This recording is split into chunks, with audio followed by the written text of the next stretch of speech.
अब जैसे कि हम सब की आदत होती है कि पिछली मूवीज को बार बार देखना, और अगर कोई सुपर बिग मूवी हो तो बार बार देखना तो बनता ही है। और फिर वहीं मेरा दिमाग गया 2019 की जोकर मूवी पे।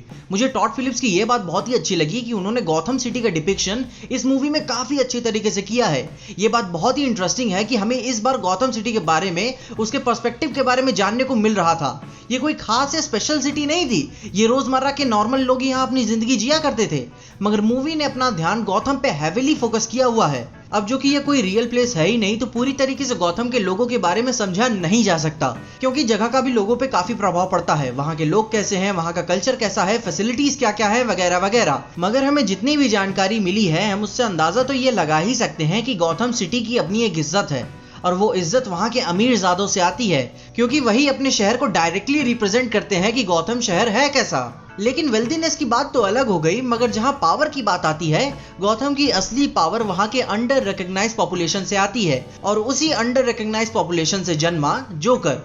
इस मूवी का title character one of the most well known villains में से एक है थ्रू आउट हिस्ट्री में, और ये पिक्चर अपने कैरेक्टर को वैसे फ्रेम नहीं करती जैसा हम समझ रहे हैं। अब देखो, ये बात तो पूरी तरीके से क्लियर है कि मूवी में पाताल और हवेलियों का फासला इतना बड़ा है कि एक्सट्रीम वायलेंस के बावजूद भी अपर क्लास को कोई फर्क नहीं पड़ता जब तक लोगों ने अपनी आवाज ना उठाई। फॉर एग्जाम्पल, जब तीनों बैंकर्स को ट्रीनो प्लेटफॉर्म पे मार दिया गया था, और मानो जैसे पूरे शहर का पागलपन बाहर निकल आया हो, और ये ऑब्वियस सी बात थी, मानो जैसे ये कोई इनएविटेबल चीज हो।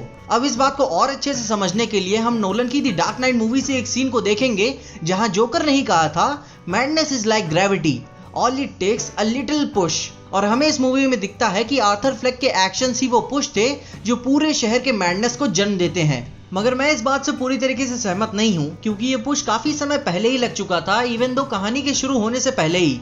ये मैडनेस सबवे के लोगों से शुरू नहीं हुआ, ना ही मूवी के शुरुआत में जो बच्चे हमें दिखे थे, और ना ही वेन से ये बात शुरू हुई कि जब आर्थर के पैदा होने से पहले उसकी माँ के साथ उसने क्या क्या किया होगा। अब सोच रहे होगे कि ये मैडनेस वाला पुश यहाँ से नहीं शुरू हुआ तो कहाँ से हुआ, बट एक्चुअली जैसे मैंने बोला, ये पुश कहानी के शुरू होने से बहुत ही पहले लग चुका था। वो पुश बहुत ही पहले लग चुका था जब गॉथम सिटी के वहाँ के लोग, उनके एटीट्यूड्स, उनके एक्शंस, उसके रिएक्शंस और वहाँ के तरीके ही अपने शहर के लोगों में किसी वायरल पैरासाइट की तरह जन्म ले रहे थे।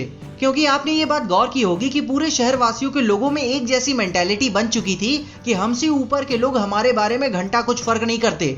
और यहाँ तक कि मूवी के शुरू में आर्थर की डॉक्टर भी इससे मिलता जुलता एक स्टेटमेंट देती है, They don't give a shit about people like you, Arthur. And they really don't give a shit about people like me either. अब देखो, अगर आपने थोड़ी बहुत भी साइंस पढ़ी है तो आपको ये जानकारी होगी ही कि कभी कभी कुछ पुशेस के ग्रेविटेशनल इफेक्ट्स हमें देर से दिखते हैं, और यही इस मूवी में भी हुआ है। टॉड फिलिप्स की मूवी अपने पुश के फाइनल मोमेंट्स को दर्शाती है, जहां ग्रेविटी सारी चीजों को बर्बाद कर देती है सिर्फ और सिर्फ अपने मैडनेस के बल पे। अब देखो, मूवी को इस तरीके से भी देखा जा सकता है कि पूरा शहर केओस की तरफ पुश हो गया, मगर मेरे लिए मैं इसे ऐसे देखता हूं कि वो उस पुश का फाइनल रिजल्ट था, क्योंकि इसके आगे ह्यूमैनिटी और कितना नीचे गिर सकती है। शहर अपने मैडनेस के एज पे तो पहले से ही खड़ा था, और एज अ रिजल्ट आर्थर तो सिर्फ उनका फिजिकल अवतार था जो उन्हें लीड करेगा, क्योंकि गौतम के शहर के लोग उसे एज अ हीरो की तरह देखते हैं कि जो किया उसने सही किया। और ये सारी बातें मुझे एक पॉइंट पे लाकर फोकस करती हैं कि टॉड फिलिप्स का जोकर बाकी किसी भी मूवी से अलग है। वो कहानी का विलन नहीं है, वो उसका उल्टा है, वो विक्टिम है। वो विक्टिम है सोशल इनजस्टिस, पर्सनल इनजस्टिस का, जो व्यवहार उसके शहर के लोगों ने थ्रू आउट कहानी में उसके साथ किया, including his family and friends. वो सोसाइटी का शिकार बन गया जब सोसाइटी ने उसके मेंटल हेल्थ ट्रीटमेंट और सर्विसेज से उससे दूर कर दिया, और दूर करने के बावजूद भी उसे ऐसे ट्रीट नहीं किया जैसे एक पेशेंट को ट्रीट करना चाहिए।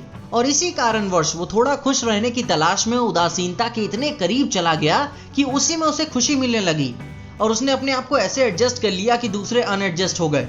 अब देखो, हो सकता है कि जोकर एक बुरा शख्स हो, और बिना किसी शक के क्रिमिनल तो है ही, मगर आर्थर फ्लेक पे ज्यादा अटेंशन देके देखें तो आर्थर बस एक जरिया था जिसने अमीरों के थ्रू मिसट्रीटेड अंडर क्लास को सामने लाके खड़ा कर दिया, जिसने सो कॉल्ड रेवोल्यूशन की शुरुआत की, जो शहर के चेहरे और वहां के लोगों के नजरिए को हमेशा हमेशा के लिए बदल के रख देगा।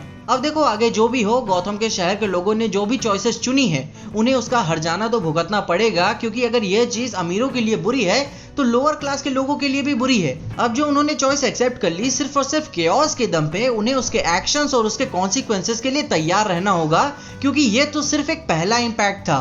अब देखो, सबको तो ये बात पूरी तरीके से समझ में आ ही चुकी होगी कि सिचुएशन क्या है, और इस पॉइंट पे टॉड फिलिप्स के इस स्पेसिफिक यूनिवर्स में आर्थर फ्लेक इनफैक्ट एक हीरो है, क्योंकि स्पेशली जो लोग ये बस वीडियो देख रहे हैं बस उन्हें ही पता है कि आर्थर तो पहले एक विक्टिम हुआ, उसके बाद अमीरों के लिए विलन और साथ ही में जनता के लिए हीरो, और इन तीनों चीजों को मिला दो तो क्रिएट होता है केओस।